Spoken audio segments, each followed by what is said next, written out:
Memento Mori. Memento Mori. Remember death. Memento, remember, Mori, death.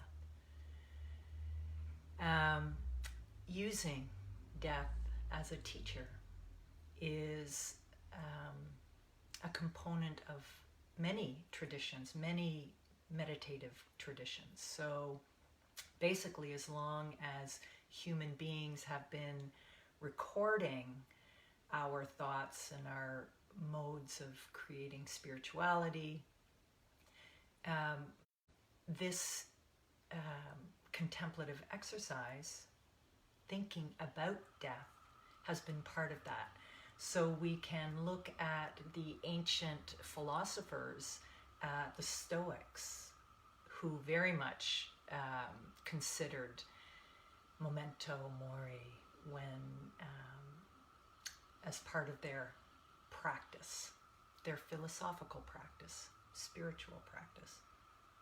The Buddhists very much still use Memento Mori, still contemplate death as part of their tradition, so that you could actually, one exercise would be to allow yourself to sit with the thought of death, that you have passed, and what would life look like without you in it. That is one form of a contemplative exercise. The Christians also adopted Memento Mori within their meditative and contemplative traditions, so that if you take a look around some of the older churches, you will see skulls, and usually they're in artwork. You will see a depiction of a flower with a skull, and more recent, a timepiece. So, and some of the pictures, if you actually look it up, artwork, images, Memento Mori, they're quite beautiful, actually, really soothing and just lovely pieces of art. So, using death as an object of meditation. So Marcus Aurelius was a Roman emperor, one of the good ones, and philosopher. And he said this that I think kind of sums it all up. He said, "You could leave life right now. Let that determine what you do, say, and think."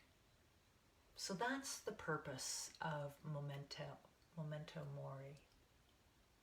To allow it to guide us so that our thoughts and actions and emotions are much more in line with who we want to be.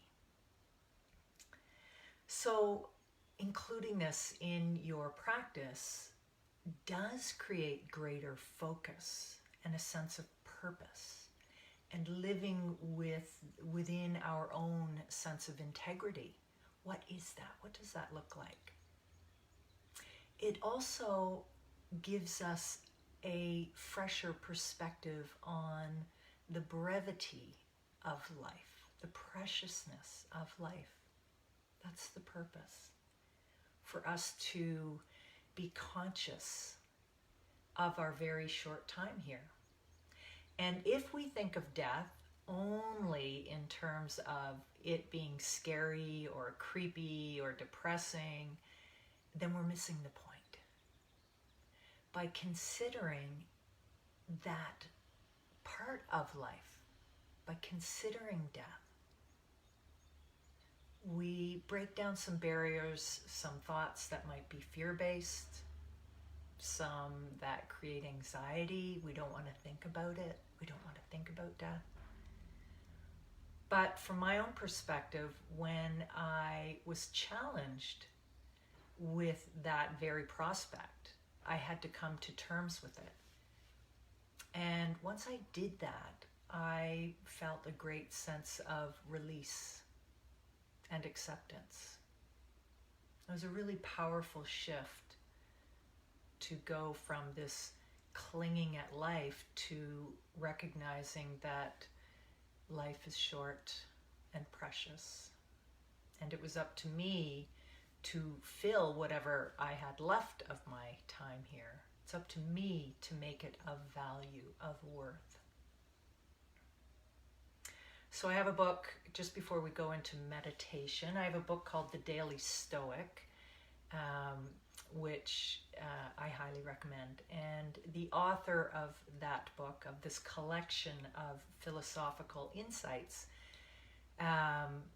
says that contemplating death can be humbling and invigorating. So humbling in that we see we don't have control, right? We don't know when we are going to pass.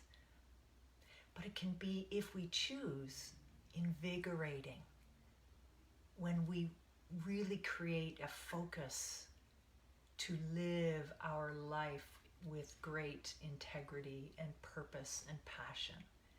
That's the shift that can happen.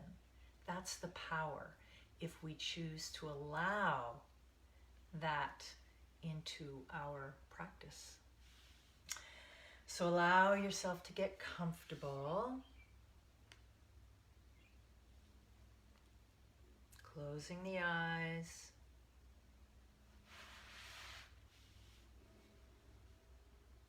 Nice tall spine.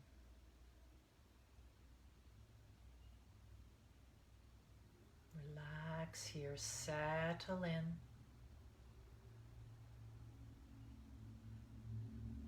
And just making a connection with the breath.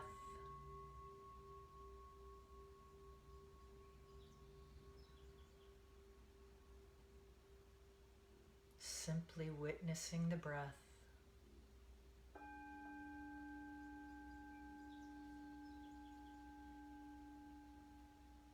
Noticing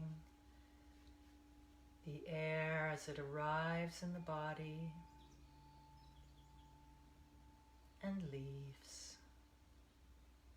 Just allowing for a nice fluid,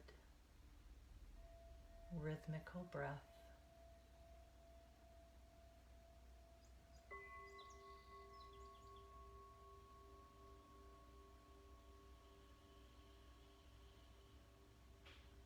And now notice the slight pauses that present themselves within the breath.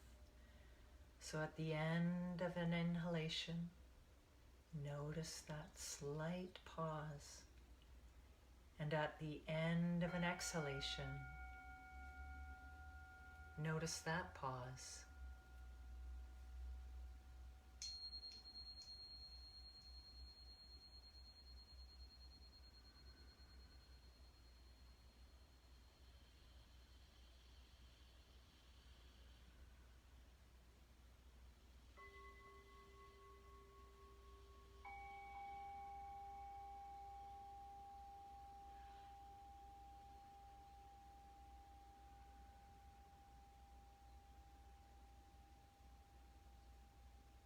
And now let's move into yogic 4-part breath.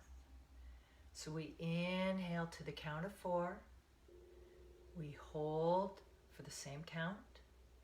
We exhale for the count of 4. And we hold for the same count. If you need to make the breath a little shorter, or you wish to make it a little longer, that's good as well. Just as long as all parts are equal. So inhale for 4, 3, 2, 1. Hold the breath. 3, 2, 1. Exhale.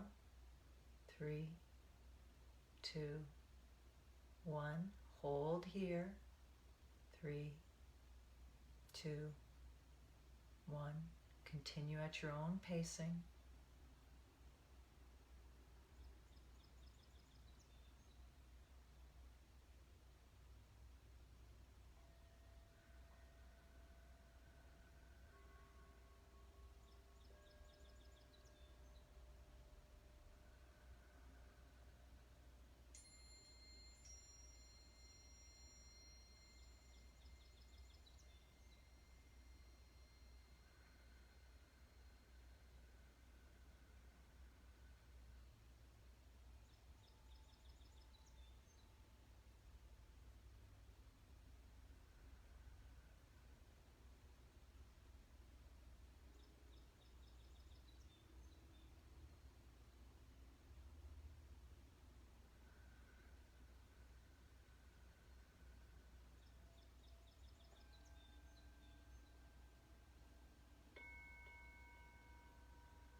to return to its normal pacing.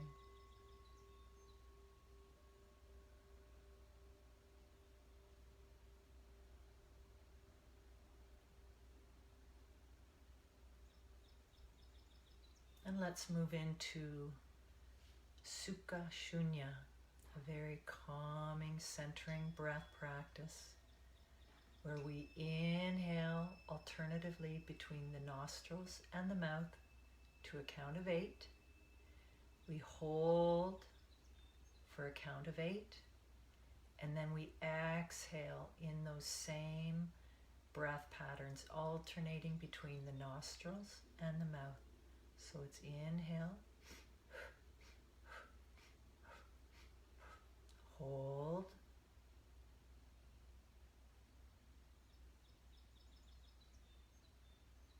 exhale 8 parts, hold,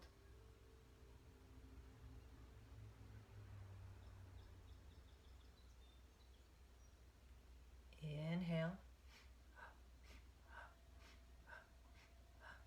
hold,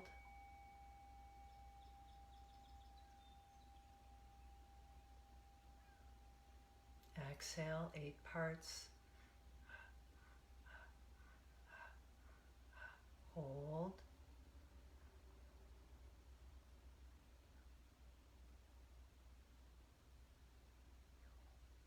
continue at your own pacing.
And allow the breath to come back to its normal pacing. A nice, fluid ease of breath.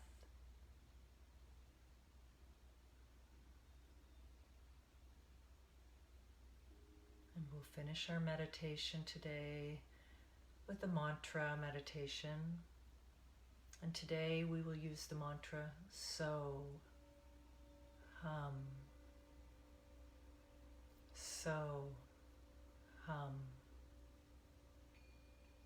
So with each inhalation, you silently repeat so. And with each exhalation, you silently repeat hum. So, hum.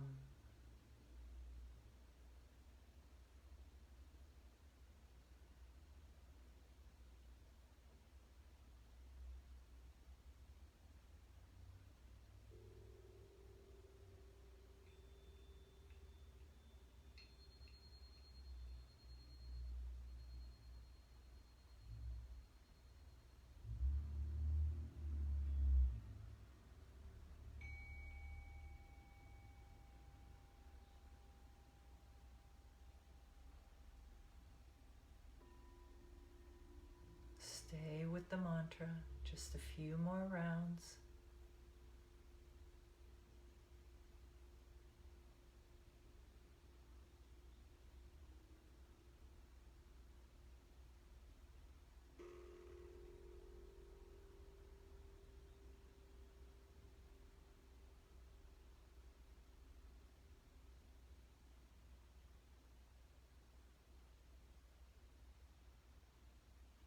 can release the mantra and just bring your awareness back to the breath, to the gentle rise and fall of the chest wall with each inhalation, each exhalation.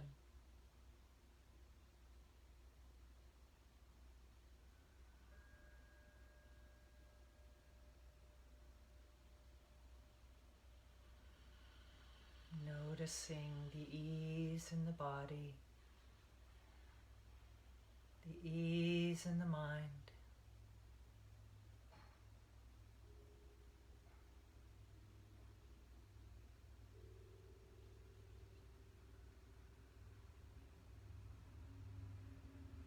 We'll take a nice big inhale and exhale. Inhale. Exhale. Last time.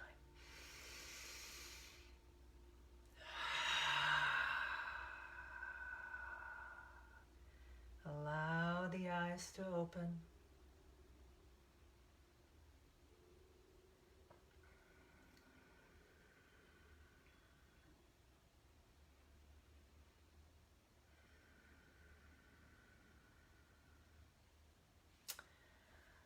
So I wish you well.